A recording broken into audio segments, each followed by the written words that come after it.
Tuhan itu di antara kita, di tengah-tengah kita, di dalam saya, di dalam kamu, dan di dalam setiap wujud. Dasarnya bukan pelaksanaan kepercayaan.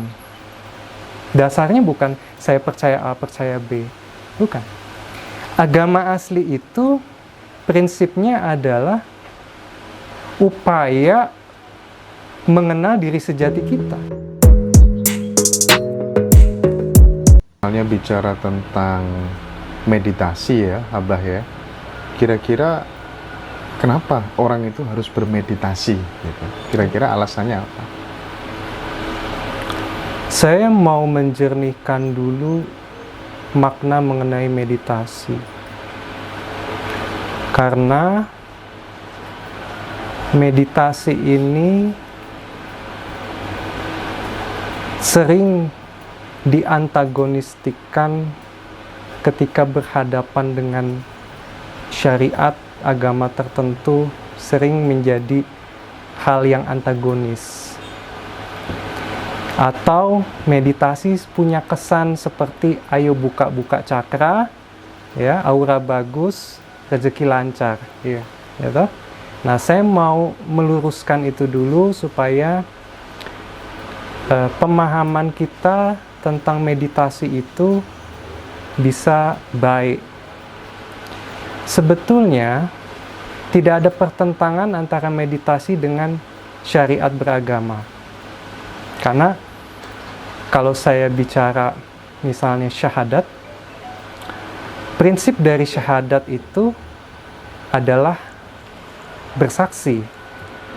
Begitu juga dengan meditasi, prinsip dari meditasi itu pun bersaksi.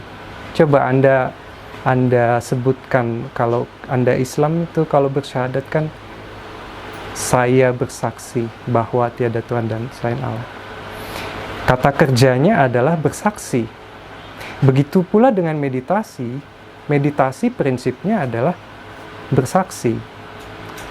Namun, syahadat itu sekarang antara terminologi makna dengan realita pelaksanaannya itu berlawanan. Terminologi maknanya bersaksi, tetapi pelaksanaannya percaya, belief. Jadi, Anda bicara bersaksi tapi tidak pernah menyaksikan. Gitu? Jadi, antara makna secara terminologi dengan pelaksanaan kita sebagai umatnya itu kontradiktif. Nah, saya mau ambil contoh lagi lah, selain yang di ranah syahadat. Kalau kita menengok Injil, ketika Yesus ditanya, kalau nggak salah Lukas di situ. Ketika Yesus ditanya, di mana kerajaan Allah itu? Kemudian Yesus menjawab, kerajaan Allah itu ada di antara kamu. Nah, maksud Yesus itu kan Yesus ingin membumikan Tuhan itu. Bahwa Tuhan itu tidak ada di langit sana maupun di langit sini. Tuhan itu di antara kita, di tengah-tengah kita, di dalam saya, di dalam kamu, dan di dalam setiap wujud. On the straight way, mungkin dia akan mau mengatakan, ini semua ya Tuhan. Oke. Gitu tak? Hanya kalau kita berhenti pada percaya, kita nggak akan pernah tahu.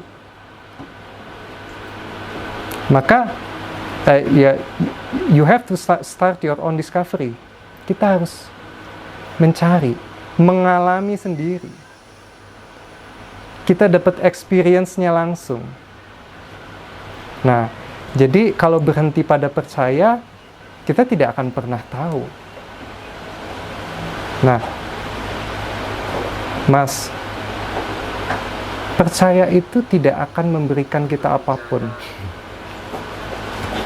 Ya, Anda percaya Tuhan, atau Anda tidak percaya Tuhan, tetap saja Anda tidak tahu. Betul. Tuh? Nah, ya toh? Orang meyakini itu kan karena memang tidak tahu ya. Tidak tahu. Jadi masalahnya bukan orang ini percaya atau tidak percaya.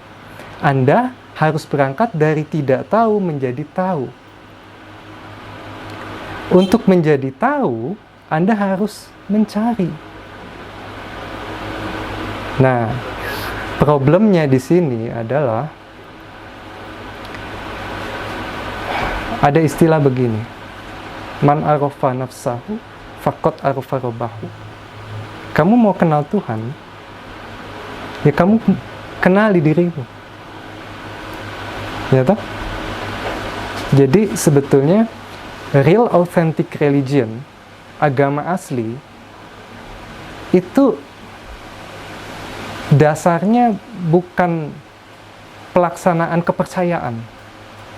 Dasarnya bukan saya percaya A, percaya B. Bukan. Agama asli itu prinsipnya adalah upaya mengenal diri sejati kita.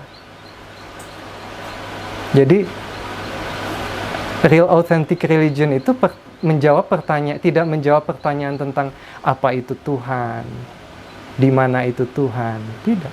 Tapi menjawab pertanyaan tentang who are you? Who am I? Siapa saya? Begitu Mas Anda, mungkin agak mungkin sepakat apa tidak dengan itu. Mungkin ini terlalu pembahasan yang mungkin terlalu vulgar, tapi menurut saya ini penting untuk diketahui supaya kita tidak lari dari hakikat kita beragama. Dan saya tidak mau meditasi ini dibawa kepada derajat yang rendah hanya untuk mencari rezeki atau sekedar kita untuk ketenangan biasa, padahal meditasi ini adalah jembatan. Oke. Nah, gitu. Lalu begini ya, Baik, saya tertarik sekali dengan pembahasan ini karena ini sebenarnya yang menjadi pencarian yang dicari banyak orang itu hal-hal seperti ini gitu. Kalau saya memberikan follow up terhadap penjelasan Abah tadi ya, gimana caranya supaya kemudian kita itu tidak menjadi saksi-saksi yang palsu? Apa yang harus kita tempuh begitu? Dan parameternya apa? Jika kemudian kita sudah benar-benar bisa melihat atau menyaksikan sendiri wujudnya Tuhan itu secara hakiki mungkin barangkali. Persis. Sebelum ke situ, saya mau lanjutkan supaya lebih enak memberikan contohnya. Siap. Jadi kalau saya bisa bicara Muhammad, sebetulnya sholat itu autentik milik Muhammad. Autentik. Person ya? Person. Sifatnya individual. Autentik. So, kamu nggak bisa duplikasi itu. Jadi, mulai dari dia geraknya takbir, dia sujud, dia salam, itu adalah gerak ingsunnya Muhammad, gitu kan? Bukan milikmu, bukan milik Anda. You don't deserve it. Kamu nggak berhak itu mengklaim itu milikmu. Itu milik sepenuhnya Muhammad. Dan perjalanan dia mendapatkan sholat itu kan produk dari dia bersyahadat. Produk dari dia bersaksi akan kemanunggalannya. Kemanunggalannya itu kan terjadi saat Isra Mi'raj.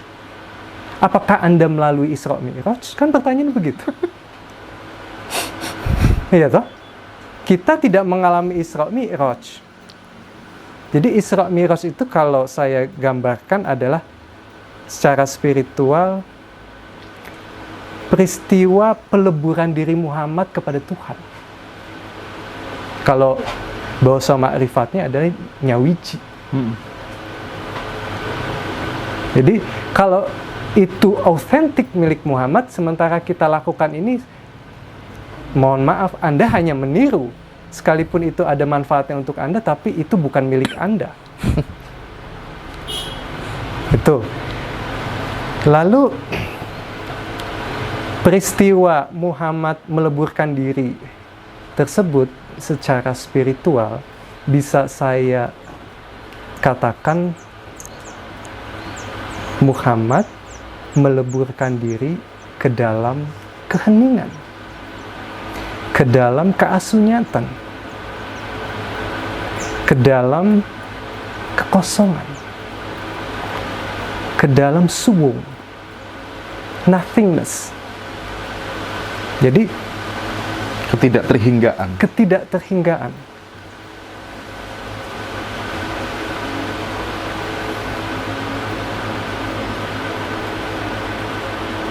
Keasunyatan itu ya Tuhan.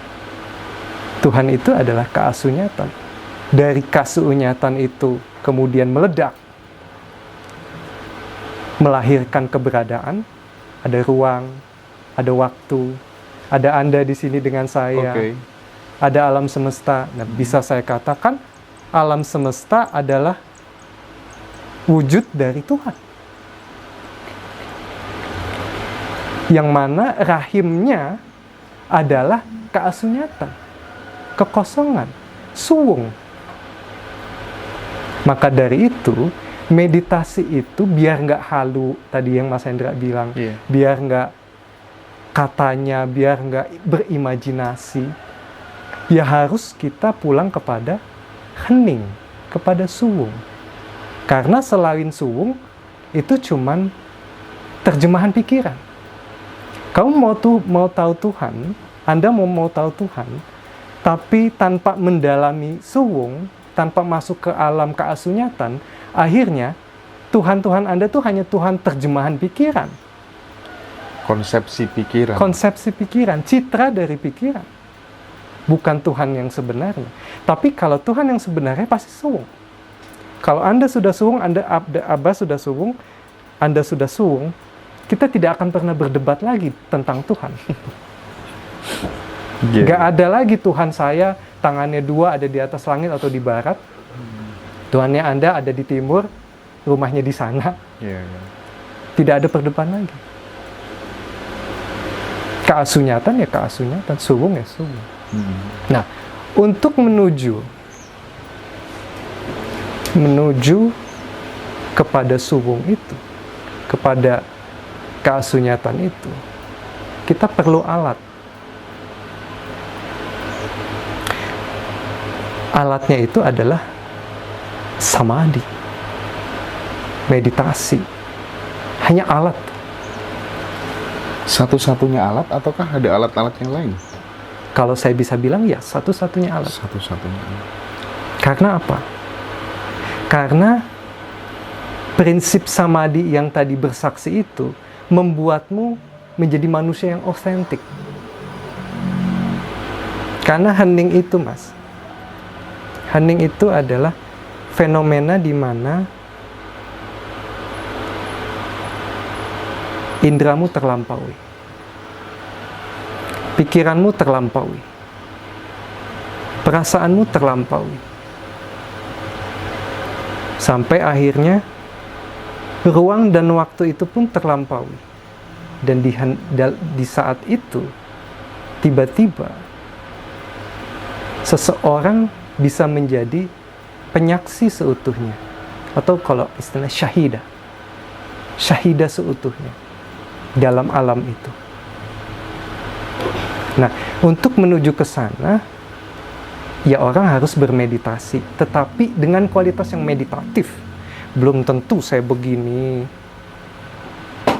lotus pose itu meditatif. Dengan kata lain, belum tentu orang yang sholat, yang berdoa, itu bisa mengingsun. Belum tentu.